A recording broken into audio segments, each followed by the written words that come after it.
사랑하는 성도 여러분, 이 시간 마음과 뜻과 정성을 다해서 하나님 앞에 한 걸음 더 나오셔서 온전함으로 예배 드릴 수 있기 바랍니다. 다 같이 묵상 기도하시겠습니다.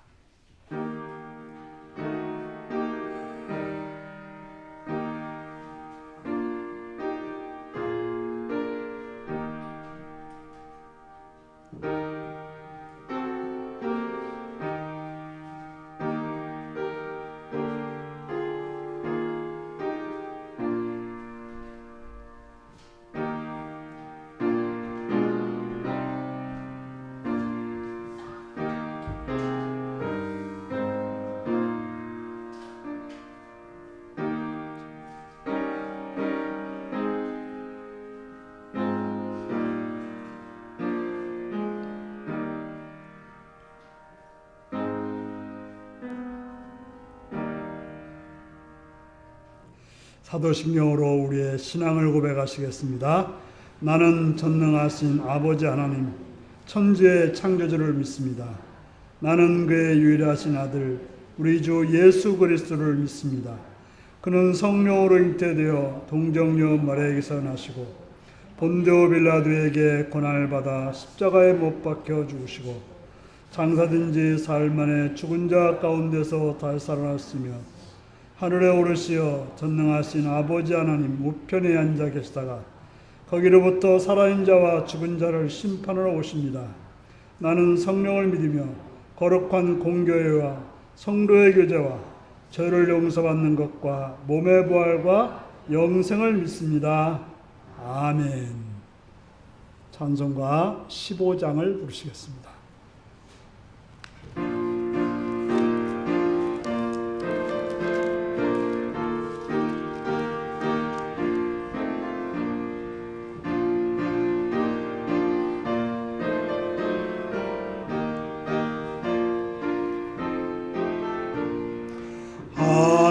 하나님의 크신 사랑 하늘에서 내리사 우리 맘에 항상 계셔 온전하게 하소서.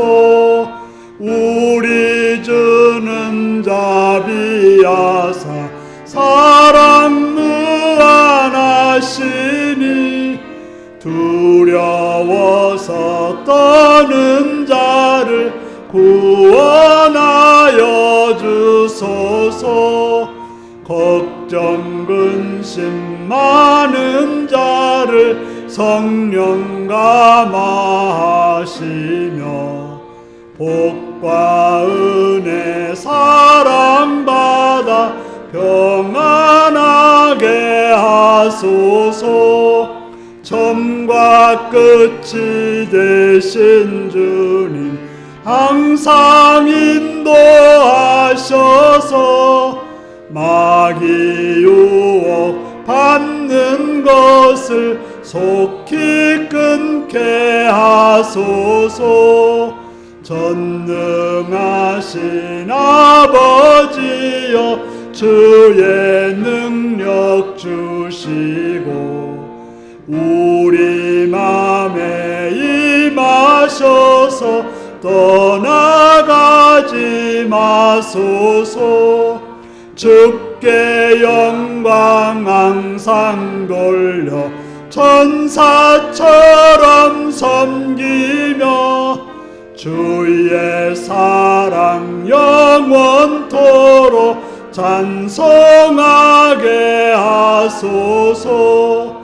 우리들이 거듭나서 흠이 없게 하시고 주의 크신 사랑 받아 온전하게 하소서.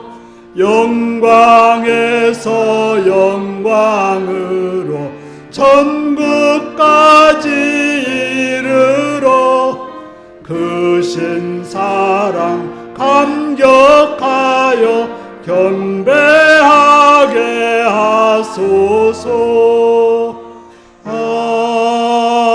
아멘. 이 시간 박준희 권사님 기도하시겠습니다.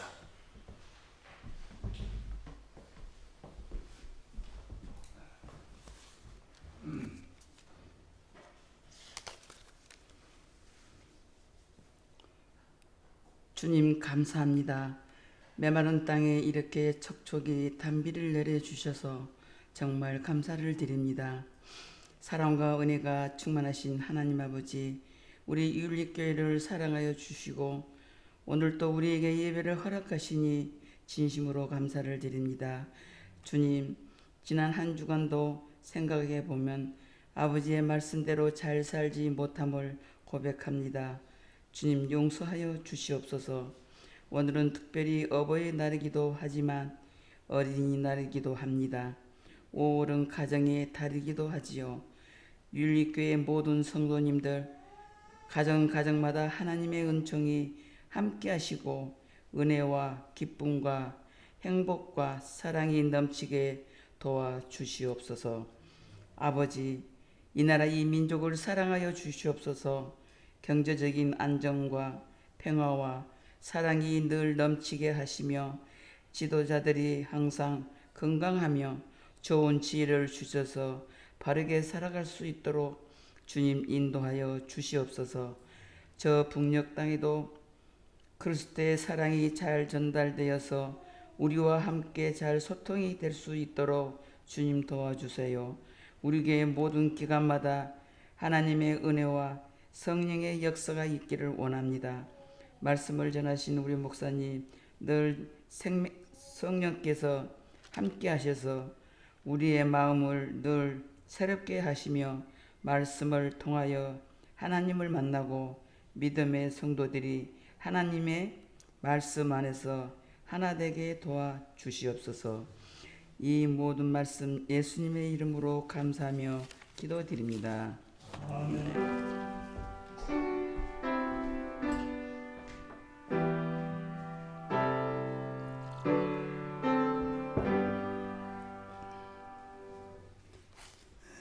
이 시간 우리에게 주신 하나님 말씀은 고린도전서 1장 10절에서 17절까지 말씀입니다. 고린도전서 1장 10절에서 17절입니다.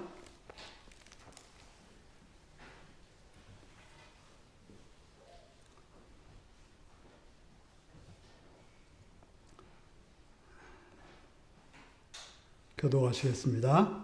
형제들아, 내가 우리 주 예수 그리스도의 이름으로 너희를 권하노니 모두가 같은 말을 하고 너희 가운데 분쟁이 없이 같은 마음과 같은 뜻으로 온전히 합하라.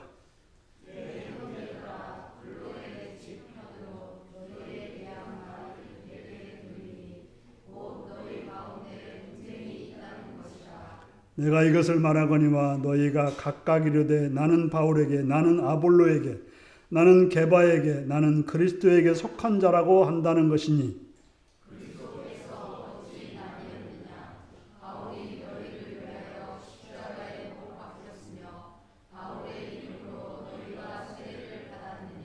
나는 그리스도보와 가이유의 너희 중에 아무에게도 내가 세례를 베풀지 아니한 것을 감사하노니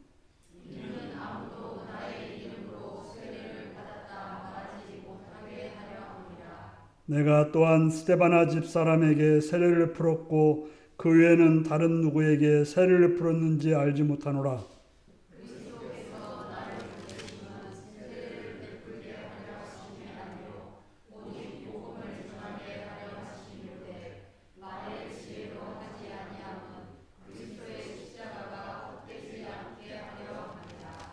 아멘.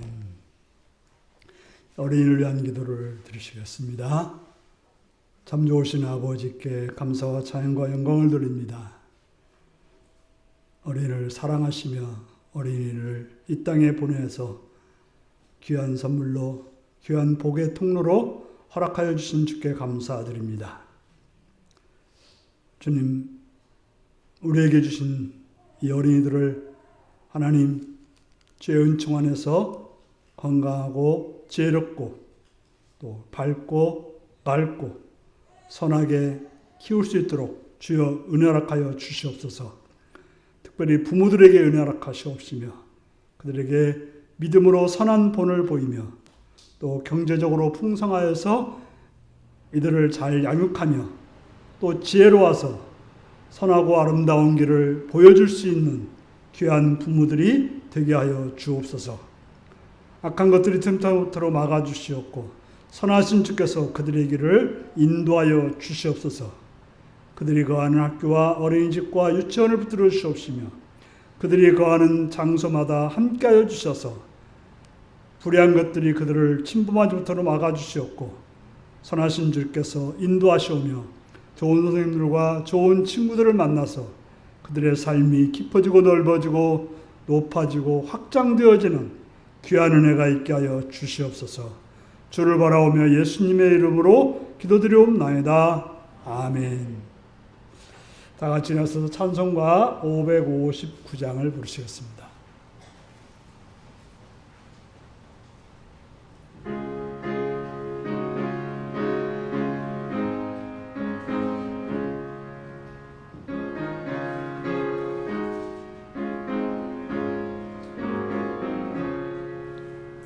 사철의 봄바람 불어있고 하나님 아버지 모셨으니 믿음의 반석도 든든하다. 우리 집 즐거운 동산이라. 고마워라 임마누엘.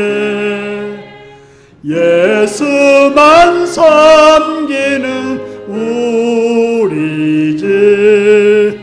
고마워라 임마누엘. 복되고 즐거운 하루하루.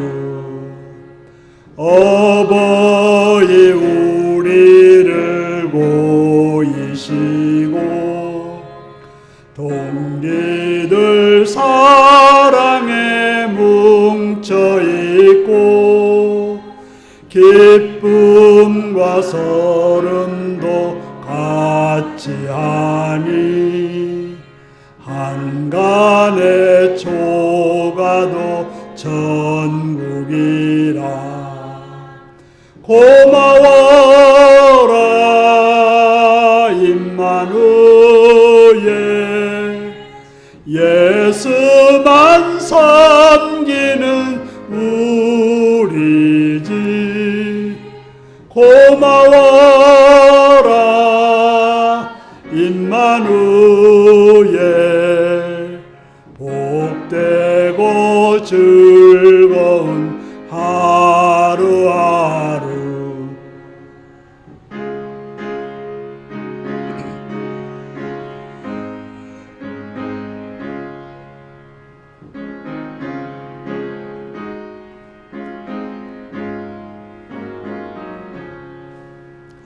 아침과 저녁에 수고하여 다 같이 일하는 온 식구가 한 상에 둘러서 먹고 마셔. 여기가 우리의 낙원이라. 고마워라 임마누엘. 예수만 섬기는 우리 집. 고마워라 임마누엘. 복되고 즐거운 하루하루.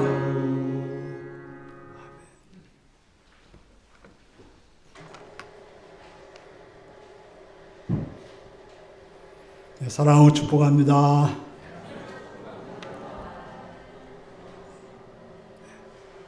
예수님을 사랑하시는 분들 아멘 하시기 바랍니다. 아멘. 시간 말씀을 듣고 은혜받기 원하시면 아멘 하시기 바랍니다. 아멘. 오늘은 고린도서 1장 10절에서 17절까지의 말씀을 가지고 예수 그리스도가 없다면 이라는 제목으로 말씀을 나누겠습니다. 오늘 말씀 제목이 무엇입니까?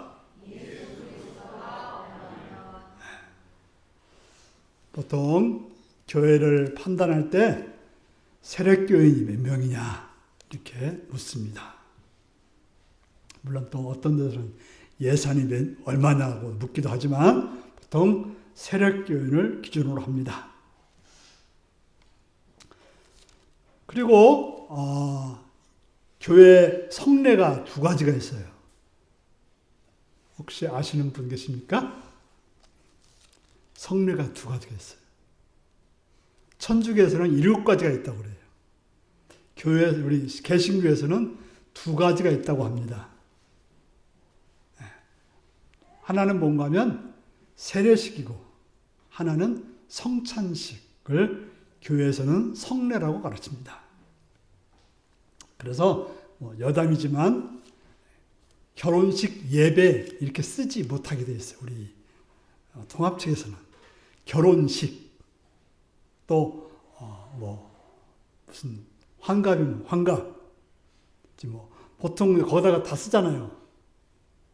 그것도 장례 예배라고도 쓸 수 없고 장례식 이렇게 써야 이제 우리 통합 측 신학적으로는 맞습니다. 왜냐하면 그 성례는 근데 천주교에서는 뭐가 있어요?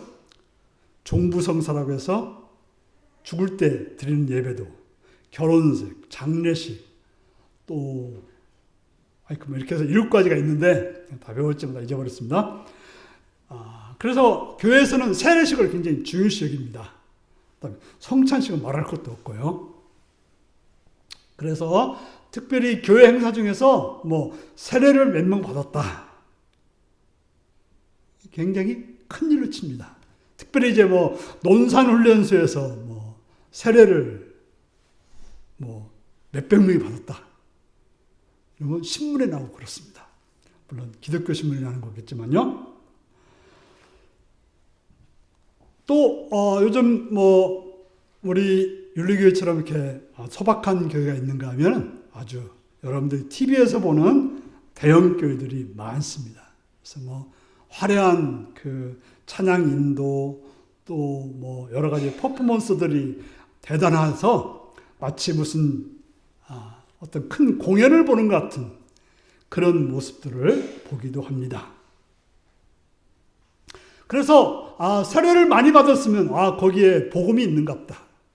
또 아니면 교회가 굉장히 크고 또 화려한 것이 있으면 거기에 하나님 나라가 임한 듯 표현하기도 합니다.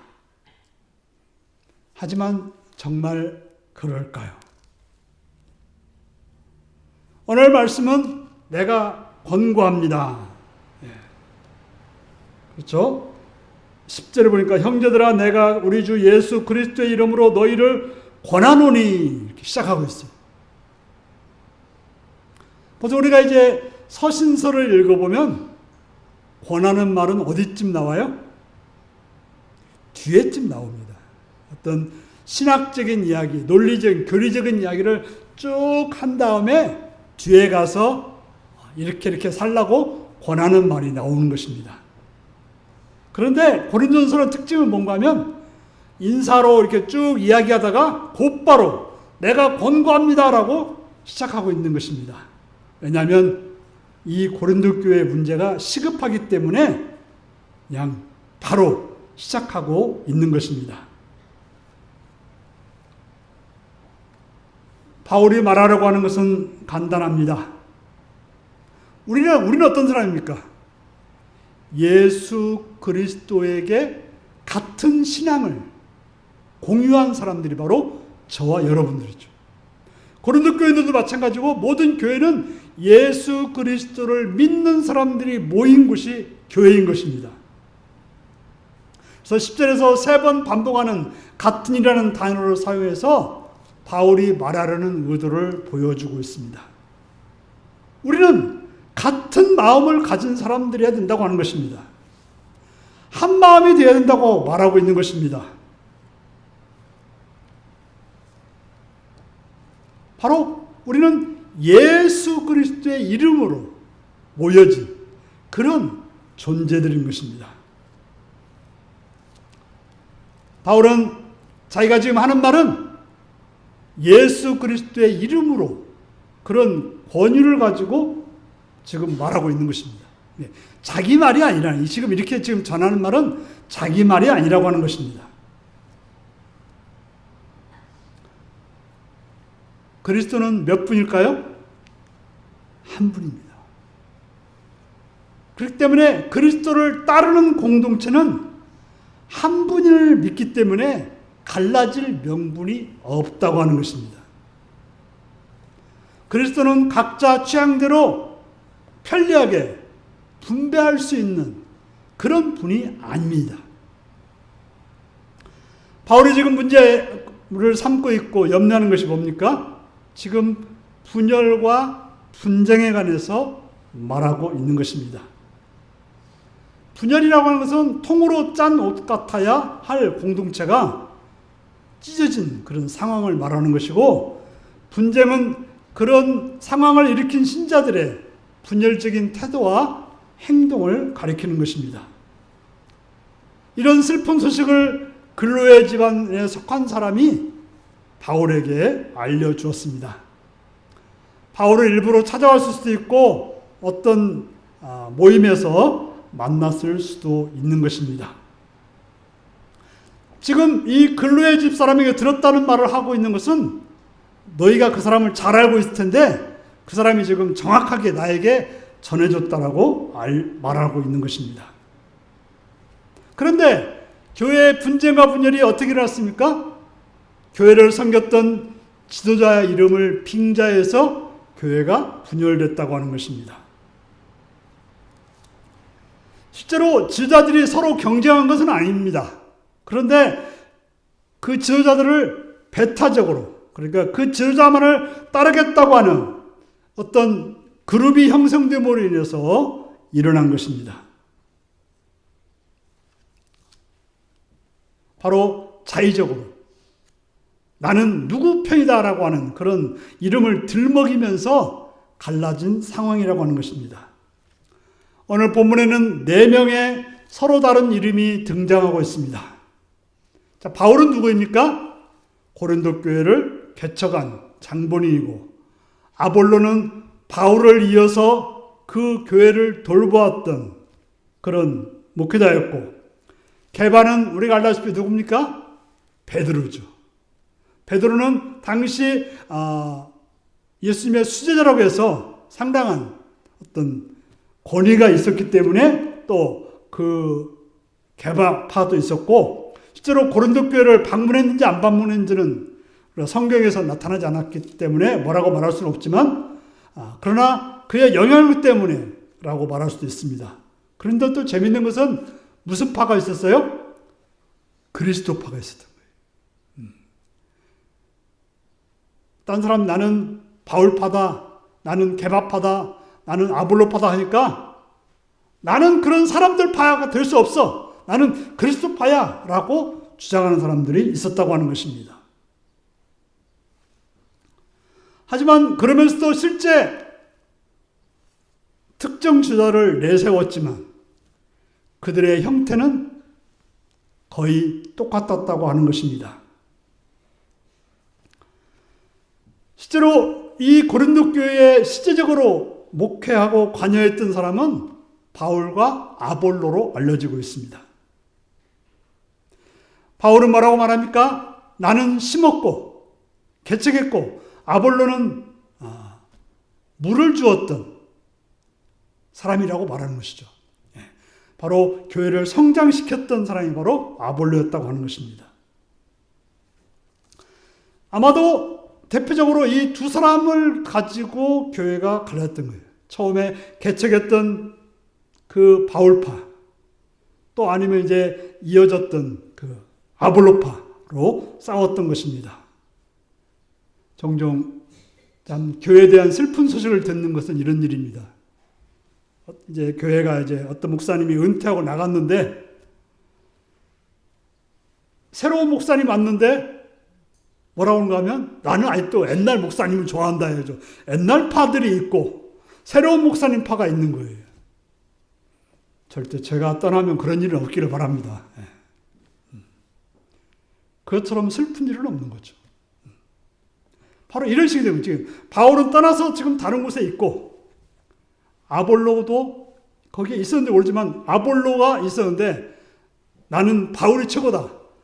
나는 아볼로가 최고다. 하면서 그거 가지고 서로 싸웠다고 하는 것입니다.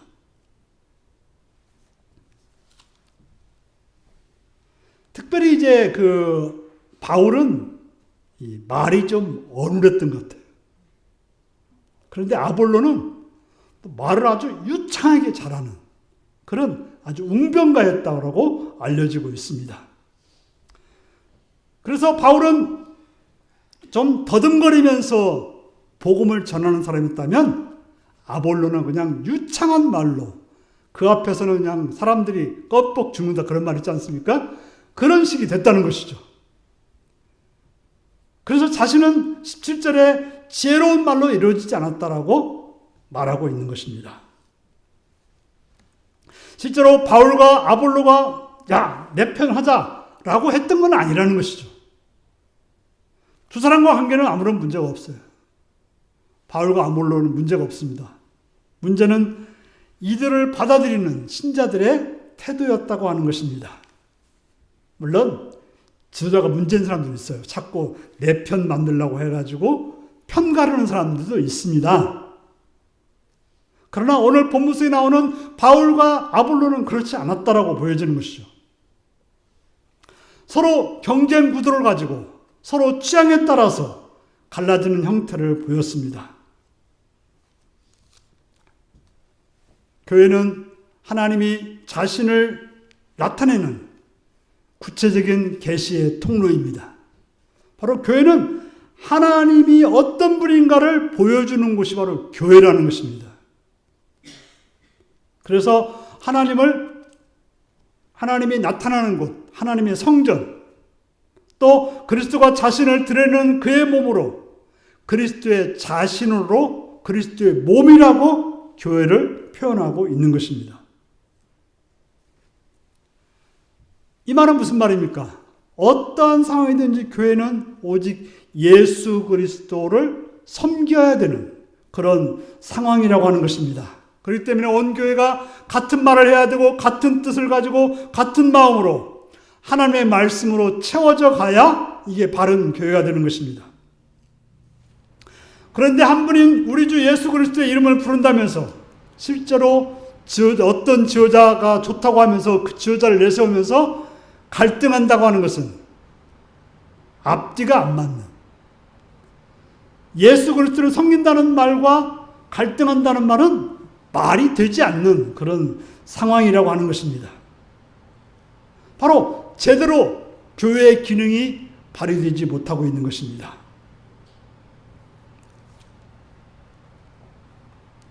그래서 바울은 분열 속에 있는 그런 교회를 향해서 하나가 되기를 호소하기 위해서 예수 그리스도를 내세우고 있는 것입니다.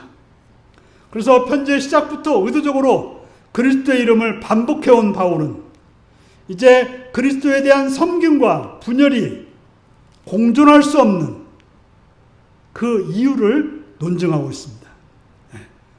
그리스도를 섬긴다면 분쟁할 이유가, 분쟁할 방법이, 분쟁할 일이 없다는 것입니다. 그래서 그의 첫 논점은 단순한 만큼 강력합니다. 뭐라고 말합니까? 13절에 그리스도께서 어찌 나뉘어졌느냐. 그리스도가 어떻게 여러 부분으로 나누어질 수 있느냐라고 묻고 있는 것입니다. 우리 교회 이름 앞에 붙어 있는 게 뭐예요? 대한예수교 장로교회예요. 저 백봉교회는 뭐라고 붙어 있는 줄 아세요? 대한기독교 장로입니다. 마치 기독교와 예수가 다른 것처럼 표현되죠? 똑같은 말입니다. 그러니까 기독교라는 말은 그리스도라는 말을 한문으로 표현한 거예요. 예? 그리스도를 이게 한문으로 표현하기 어렵잖아요. 그래서 기독한 거예요. 그래서 기독교가 그리스도교예요. 그래서 이제 우리 총회에서는 그리스도교라고 쓰자고 이렇게 통일했어요. 그래서 그리스도교라고 말하는 게 어떤 우리 신학적으로 가장 바른 말입니다. 그런데 마치 다른 것처럼 대한예수교 장로회, 대한기독교 장로회, 또 성결교도 그래요. 대한기독교 성결교, 대한예수교 성결교. 그래서 기성, 예성, 우리는 기장, 예장 이런 식으로 나눠져 있습니다.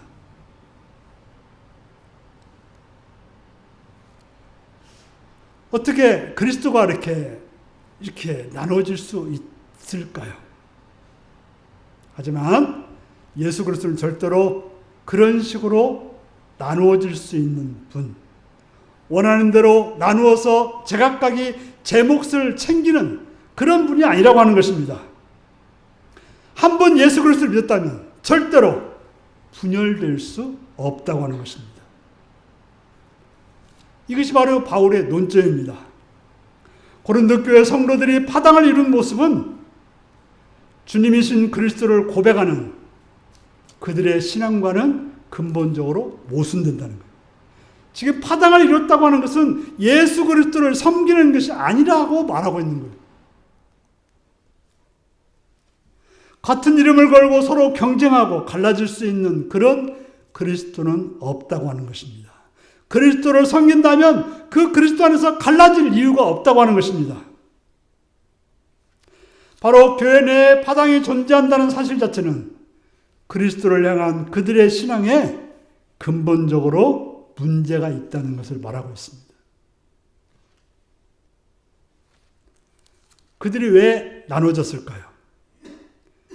그들의 행보는 그리스도 때문에 나눠진 것이 아니고 그들의 세속적인 가치관, 세상적인 욕심 때문에 그 일이 벌어진 거라고 말하고 있습니다. 흥미롭게도 바울은 바울파는 옳고 개바파는 틀리다 이렇게 말하지 않고 또 아볼로파는 옳고 그리스도파는 틀리다 이렇게 말하지 않았어요. 분열된 그 자체가 다 문제라고 말하고 있는 거예요. 그런데 바울파라고 말하는 사람들은 이 말을 들을 때 서운하지 않겠어요? 뭐라고요? 우리는 바울파인데 어떻게 우리도 똑같이 같이 나쁜 취급을 해? 기분 나쁠 테지만 상관없이 잘못됐다는 거예요. 그리스도 그냥 예수 그리스도를 믿으면 되지 무슨 이건 아니라고 하는 것입니다.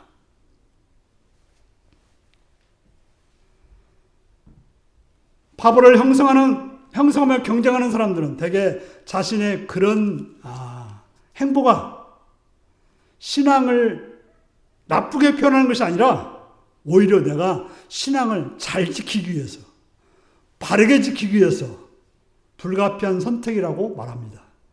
자, 왜 교회가 이렇게 갈라진 줄 아세요?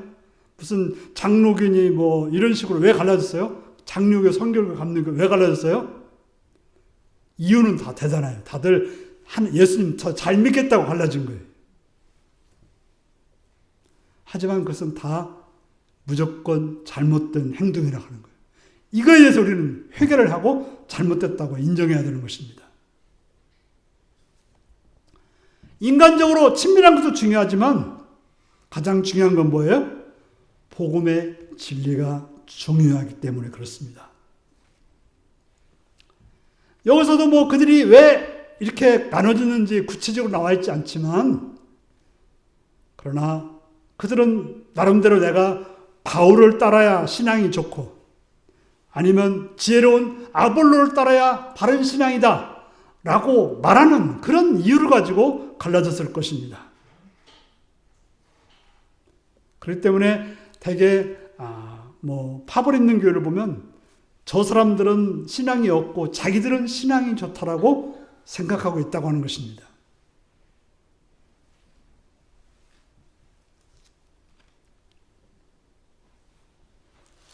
그래서 바울은 13절에 자신의 이름이 들어간 두 개의 터무니없는 질문을 하고 있습니다.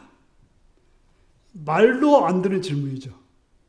한번 보실까요? 13절에 시작. 그리스도께서 어찌 나뉘었느냐?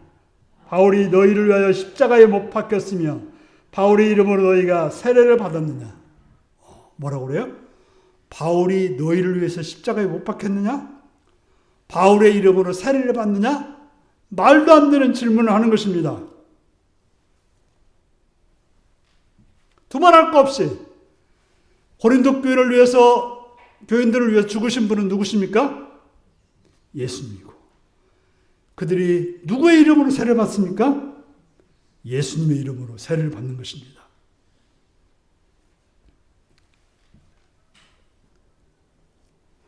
그들이 이 사실을 모를 리 없습니다. 그런데 왜 이런 뻔한 질문을 하고 있을까요? 사람을 내세우고 자랑하는 형태가 그리스도를 배반하는 일이라는 사실을 지적하기 위해서 그렇습니다. 사람을 내세우는 어떤 신앙적인 형태는 곧 그리스도를 배반하는 거라고 하는 것입니다. 지금처럼 자기중심적 경쟁을 위해서 바울이나 아볼로의 이름을 들먹이는 일은 실제적으로 그리스도가 앉아야 될 자리에 그 사람을 앉히는, 바로 예수님을 무시하고 바울이나 아볼로를 앉히는 그러한 아주 나쁜 형태라고 하는 것입니다.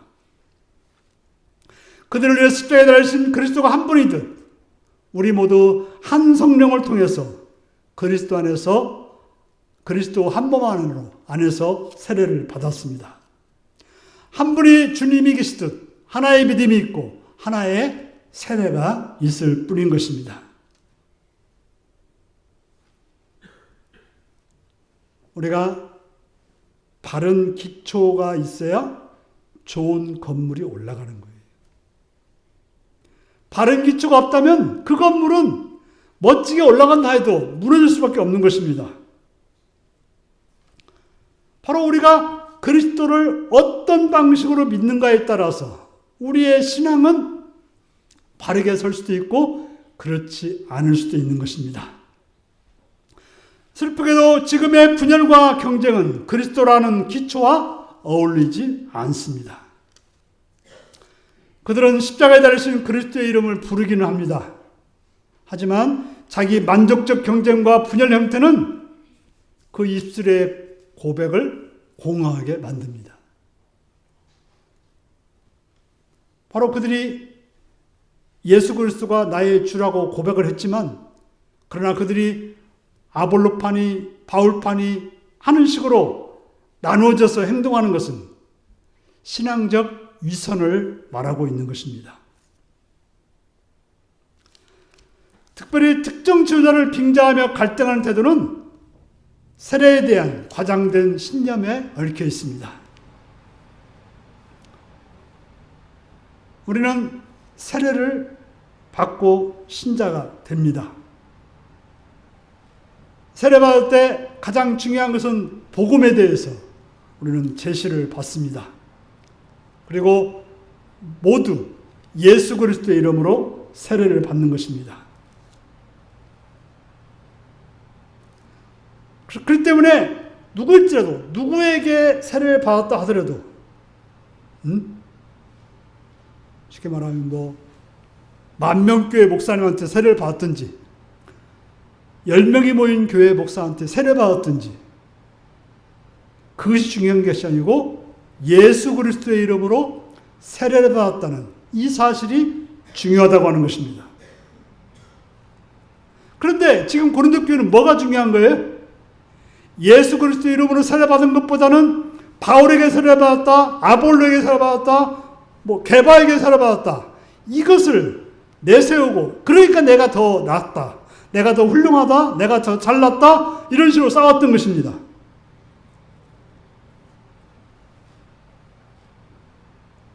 그래서 나는 바울에게 세례받았기 때문에 바울과 친밀하고 바울에게 소속되었다, 이런 생각을 한 것입니다.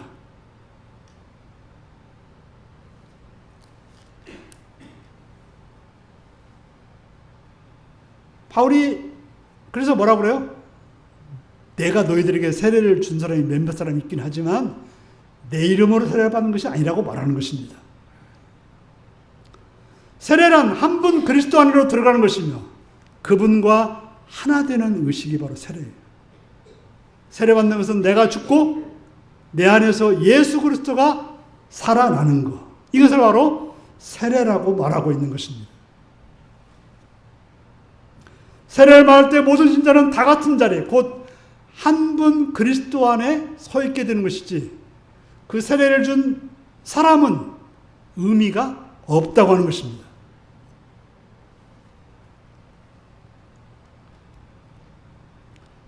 그런데 지금 뭡니까?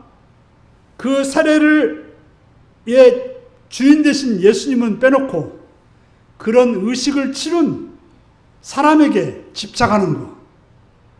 이걸 그렇게 해서 뭐라고 한가 하면 어떤 사람이 멋진 달을 가리켰어요.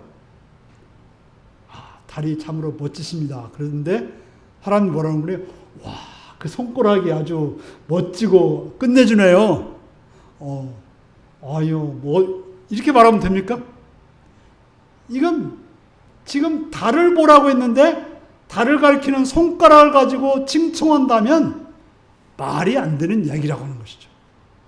바로 세례를 준 그런 목회자는 바로 예수 그리스도를 그들에게 예수 그리스도를 믿으라고 예수 그리스도를 믿겠다고 한 것을 보여준 것이죠. 그래서 바울은 아주 과격하게 아주 말하고 있습니다. 세례 의식이 우상화되는 상황이기 때문에 평소와 달리 바울은 세례를 아주 깎아내리면서 말하고 있어요. 특별히 자신이 세례를 풀었던 사람들을 거론하며 이야기합니다. 바울은 고린도 교회 설립자입니다. 그렇기 때문에 자기 손으로 몇 사람에게 세례를 베풀었습니다. 이 교회를 개척하고 세례를 베푼다고 하는 것, 이건 목회자로서도 굉장한 어떤 기쁨이죠. 그런데 뭐라고 그래요? 나는 세례를 몇 사람 안 줬다라고 너스를 떱니다. 실제로 바울은 고린도 교회에서 많은 사람들을 전도하고 많은 성도들을 목회했어요. 그런데 세례를 이렇게 많이 주지 않았던 것입니다. 그리고 자기가 세례 준 사람에 대해서도 별로 기억이 없다라고 말하는 거예요. 그래서 그리스보와 가이오 두 사람 말고는 누구에든지 세례를 준 적이 없다고 큰소리 치다가 나중에 생각해 보니까 스데바나 집사람들도 몇 사람 주었다 이렇게 말하고 있는 것입니다. 왜냐하면 그는 자신이 준 세례가 그렇게 특별한 의미가 없다는 거죠. 뭐가 의미 있어요? 그들이 예수 그리스도를 만나고 예수 그리스도 안에 살아가는 것, 이게 의미 있는 것이지 바울이 세례를 줬다는 것이 의미 있다는 것이 아닙니다. 자신이 지금 이거에 대해서 별로 기억이 오락가락한다는 것은 사소한 일이라고 하는 거예요. 우리가 중요한 일은 어떻게 해요? 기억이 오락가락할 일이 없어요. 돈 꿔준 사람이 기억이 오락가락하겠습니까? 그럴 리 없죠. 뭐라고 그래요? 맞은 사람은 기억해도 때린 사람은 기억 못한다잖아요.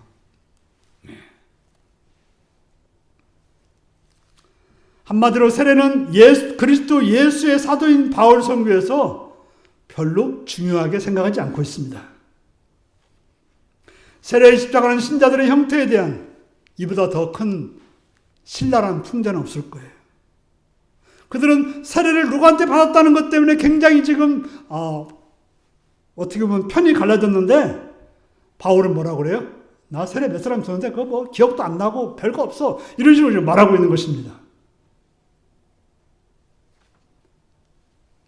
바울은 자기가 고린도 교회에 파송되어서 교회를 세운 목적은 세례를 몇 사람한테 주고자 하는 게 목적이 아니라 복음을 전하는 것, 예수 그리스도를 전하는 것이 목적이었다라고 말하고 있는 것입니다.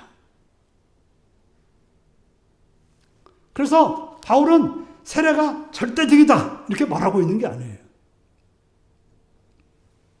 중요한 것은 그에게 예수가 전달되고 그가 예수를 믿고 예수 안에서 살고 있는가, 이것을 강조하고 있는 것입니다. 때로 세례와 복음이 대립되는 건 아닙니다. 세례도 참 중요한 거죠. 예수를 믿고 사람들 앞에서 나는 예수 믿습니다라고 고백해서 세례를 주는 거 참으로 아름답고 귀한 일입니다. 그런데 왜 문제 삼는 거예요? 이 세례 때문에 그리스도가 어떻게 됐어요? 밑으로 가버렸어요. 아니, 감춰져 버렸어요.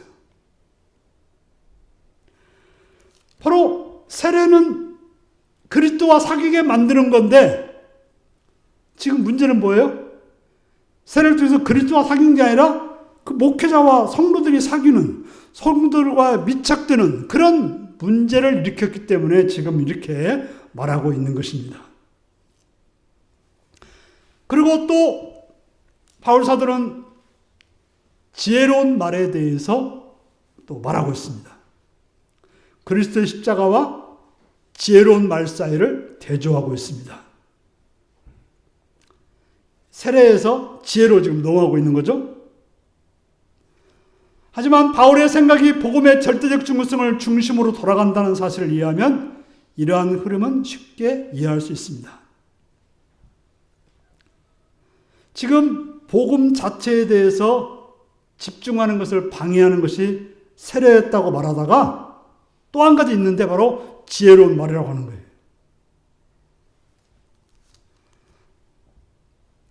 바로 그런 화려한 말이 중요한 게 아니라 복음이 중요하다는 것이죠.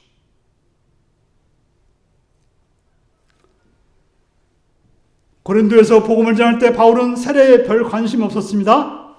마찬가지로 지혜로운 말에도 별 관심을 두지 않았어요. 우리가 이제 이 그리스라는 나라는 소피스트, 철학하는 나라였잖아요. 여러분들 알듯이 뭐 소크라테스니 아르토텔레스니 플라톤이니 뭐 이런 위대한 철학자들이 나온 것이 그리스거든요. 그렇기 때문에 이 사람들은 아주 말하기 태어난 사람처럼 말을 잘하는 사람들이 많았던 거예요. 그런데 그런 지혜로운 말이 그리스도의 십자가를 방해할 가능성이 있었다고 말하는 것이죠. 그래서 나는 이런 지혜로운 말을 의지하지 않는다는 거예요. 복음을 전하는데 화려한 말로 전하려고 하지 않았다고 하는 것입니다. 왜냐하면 잘못하다가는 그리스도의 십자가가 무의미해지는, 그리스도의 십자가 헛되이 되는 그런 일이 생기기 때문이라고 말하고 있습니다. 그래서 17절에 보면 우리가 헛되이라는 표현이 나오고 있는데 잘못하면 그런 화려한 말 때문에, 지혜로운 말 때문에 복음 선포가 무의미해지는 그런 상황을 일으킬 수 있다고 말하고 있는 것입니다. 십자가의 복음을 전하면서 그리스도의 십자가가 무의미해진다고 한다면 이것처럼 말도 안 되는 상황이 없는 것입니다. 그러니까 바울이 정말로 염려하는 바는 말과 지혜라는 선포 방식 자체가 아니라 말과 지혜에 집착하다가 그리스도의 십자가의 본연의 효과를 발휘하지 못하는 그런 불행한 일이 생길까 봐 걱정을 하고 있는 것입니다. 지혜로운 말 자체가 도기에서 피할 것이라고 말하는 것이 아니라 지혜로운 말에 신경 쓰다가 우리가 설교를 그냥 너무 좋은 말, 화려한 말만 하다 보면 복음이 빠져버리는 그런 현상이 일어난다고 말하는 거죠. 아주 말을 정말 잘하시는 분들 많거든요. 종종 목회자로서 저는 설교를 하려면 다 써야 되거든요. 저 다음 카페를 보시면 제 설교 원문이 그대로 있습니다. 근데 어떤 사람들은 그냥 3개만 써가면, 3줄만 써가면 1시간씩, 2시간씩 설교를 하더라고요. 그런 사람 보면 정말 열등감을 느껴요. 그러나 중요한 것은 거기에 복음이 있는지, 그리스도의 십자가가 있는지 이게 중요한 것이지 지혜로운 말로 인해서 그 십자가가 가려진다면 복음이 가려진다면 이것은 과감히 버려야 될 거라고 말하고 있는 것입니다. 그래서 바울은 복음과 지혜로운 말씀으로 대립각을 세워요. 왜? 이것 때문에 복음이 흐려지면 안 되기 때문에 그렇습니다.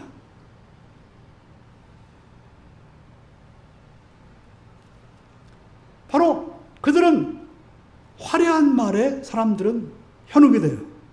그래서 더듬거리면서 말하는 사람보다는 막 멋지게 말하는 그 사람들이 현혹이 된다는 것이죠.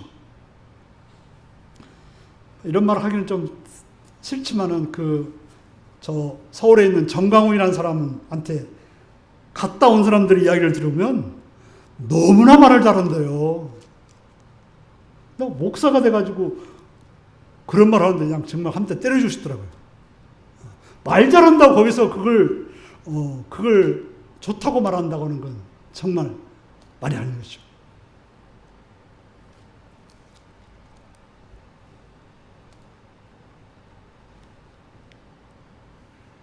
실제로 세상은 말 잘하는 사람들에게 그 사람이 더 능력 있어 보이고 마치 진리인 것처럼 보일 때가 있습니다. 그러나 대중적으로 아무리 좋아한다 할지라도 바울은 이런 말과 지혜가 하나님의 능력을 이어주지 못한다는 냉정한 진실에 우리는 주목해야 되는 것입니다. 우리에게 능력은 지혜로운 말이 아니라 복음과 곧 십자가의 말씀을 통해서 주어지는 것입니다. 인간적인 말과 지혜는 공허한 것입니다. 물론 우리는 사람들의 관심을 원합니다. 그래서 사람들이 이렇게 잘 듣는 이해되는 그런 말을 하려고 노력을 하긴 해야 됩니다. 하지만 잘못하다가는 그것 때문에 진리를 잃어버리는 그런 말도 있죠. 목욕물을 버리다가 뭘 버려요? 아기를 버리는 그런 실수를 범할 수도 있는 것이 바로 지금 바울의 염려인 것입니다. 사랑하는 성도 여러분, 우리가 놓치면 안 되는 것이 있습니다. 그것이 무엇입니까? 우리는 예수 그리스도 안에 있어야 된다는 사실입니다. 그것을 방해하는 것이 있다면 어떤 것이든지 우상임을 알아야 돼요. 예, 목사도 우상이 될 수 있다는 거예요. 예. 아무리 큰 교회일지라도 아무리 잘생기고 또 무슨 좋은 학력이고 할지라도 우상이 될 수 있다는 사실을 알아야 되는 것입니다. 더 나아가서는 교회에서 가장 중요시 여기는 세례일지라도 훌륭한 설교의 화려한 지혜의 말일지라도 그것으로 인해서 예수 그리스도가 가려지고 십자가가 헛되이 되는 것이라면 우리는 그것을 과감하게 버려야 되는 것입니다. 예수 그리스도 십자가 외에는 그 어떤 것도 우리에게 구원이나 하나님 나라를 이루지 못합니다. 그것을 기억하시고 살아가시는 성도님들이 되시기를 바랍니다. 기도하시겠습니다. 사랑하는 성도 여러분, 우리는 지금 무엇을 가장 중요시 여기고 있습니까? 아니면 무엇에 현혹되어서 그걸 따라가고 있습니까? 예수 그리스도 십자가 외에는 그 어떤 것도 헛되다는 것을 기억하고 살아가기 위해서 다 같이 기도하시겠습니다.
자비로우신 아버지, 우리로 하여금 예수 그리스도 십자가 위에 그 어떤 것도 우리를 막아서지 않도록 예수 그리스도만을 자랑하고 예수 그리스도만을 따르는 그런 복된 믿음의 삶이 되게 하여 주옵소서. 예수님의 이름으로 기도합나이다. 아멘. 찬송가 292장을 부르시겠습니다.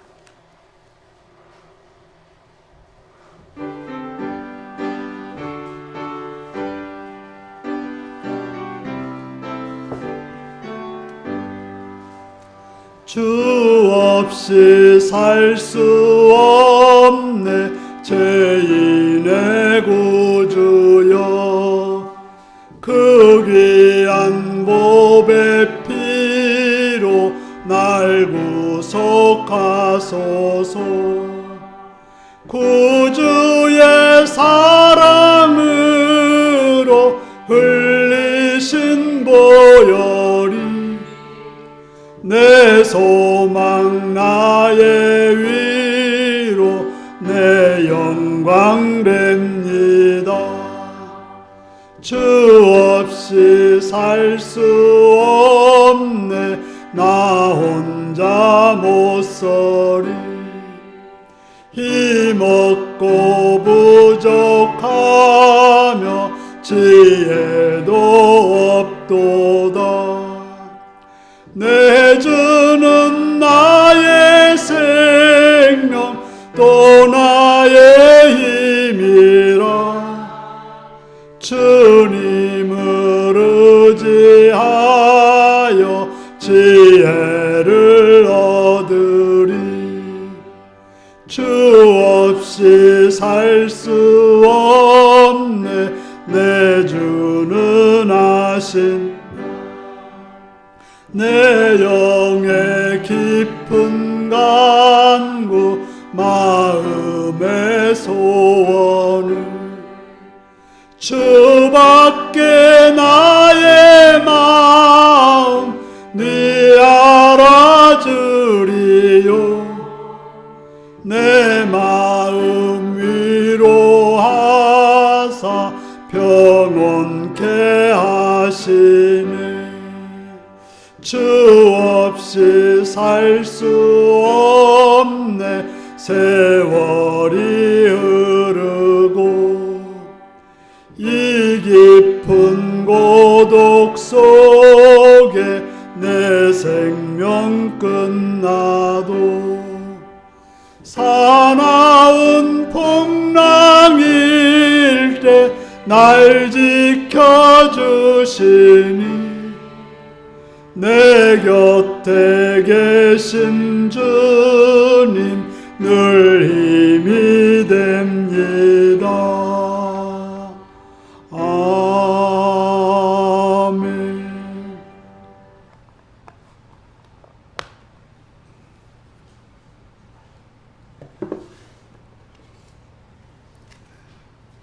(11절) 오정원 김명숙 권한의 권사님 서성우 권사님 들으셨습니다. 사랑하는 주님, 한 주간도 주의 자녀들을 보호하시고 인도해주셔서 감사드립니다. 오정원 김명숙 들으셨습니다. 강창희 성도님 들으셨습니다. 재갈룡미 성도님 들으셨습니다. 주님 함께하여 주셔서 감사합니다. 김승철 성도님 들으셨습니다. 저희 가정에 소중한 생명을 허락하여 주셔서 감사합니다. 원찬이 오주영 지자님 드렸습니다. 그다음에 정충원 이수종 지사님 감상 드렸습니다. 최영구 지사님 감상 드렸습니다. 이몽빈 장정순 원사님 감상 드렸습니다. 예배드려서 감사드렸습니다. 성경금 오정원 김명숙 권원혜 권사님, 성명금 권원혜 권사님 들으셨습니다. 기도하시겠습니다. 자비로우신 아버지께 감사와 찬양을 드립니다. 시간도 사랑해 주셔서 저 앞에 나오게 하시며 주의 이름을 부르게 하심을 감사드립니다. 이 시간도 물들들여 헌신합니다. 하나님이 주인 되시고 모든 것 되시는 주님이심을 믿는 믿음으로 11절을 드렸사오니 그 드려진 믿음을 받으시었고 그들의 삶에 풍성함과 강건함과 평강함이 충만케 하여 주옵소서. 또 감사해서 감사함을 드렸습니다. 그들의 감사를 기억하시며 그들의 감사를 받아주시오며 그들의 감사에 응답해 주셔서 그들의 삶이 더 많은 감사로 충만히 채워지게 하여 주옵소서. 또 성경을 들어서 하늘나라 확장에서 물질들을 쌓으니 그들의 삶도 넓혀지고 깊어지고 높아지는 놀라운 은혜가 있게 하여 주시옵소서. 또한 주령을 들어 싸우니 기억하시옵고 그들의 드린 그 마음을 기억하시옵고 풍성한 은혜로 충만히 채워 주옵소서. 감사드리옵고 예수님의 이름으로 기도드리옵나이다. 아멘.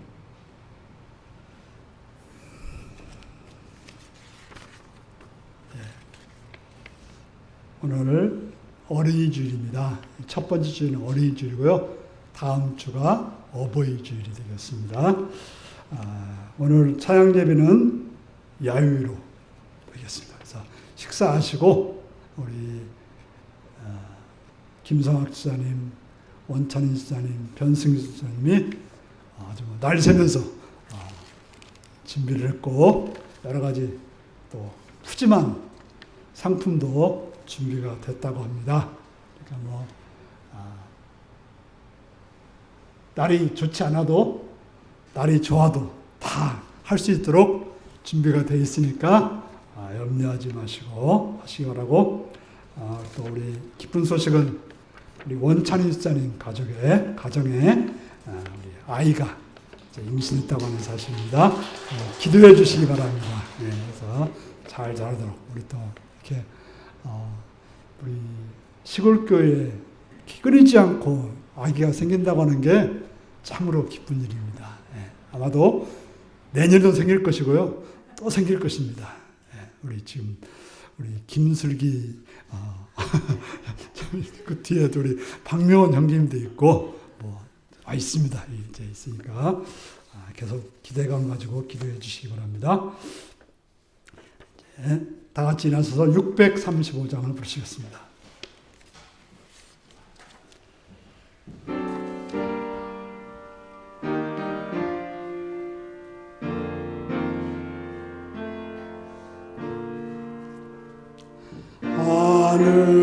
하늘에 계신 아버지 이름 거룩하사 주님 나라 임하시고 뜻이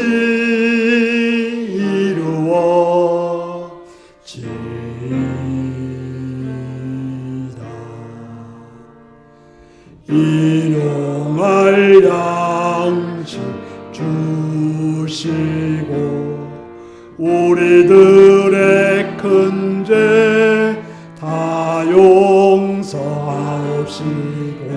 또 시험에 들게 마시고 악에서 구원하소서.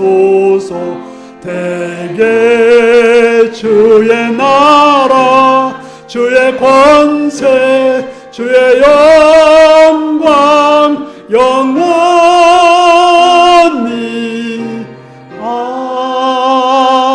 아멘.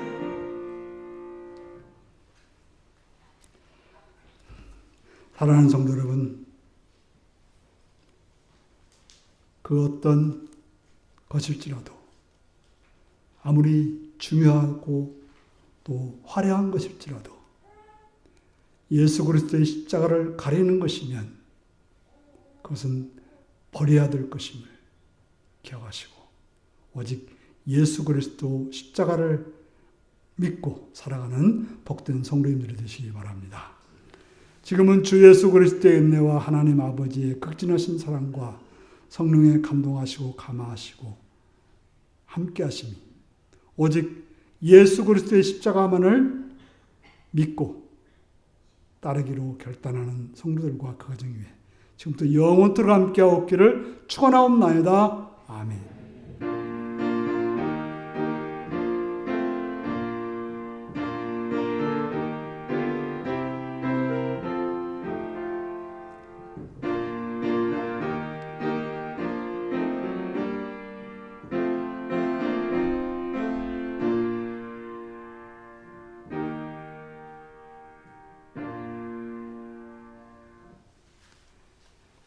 그 어떤 것도 예수 그리스도 십자가 앞에 내세우지 않겠습니다.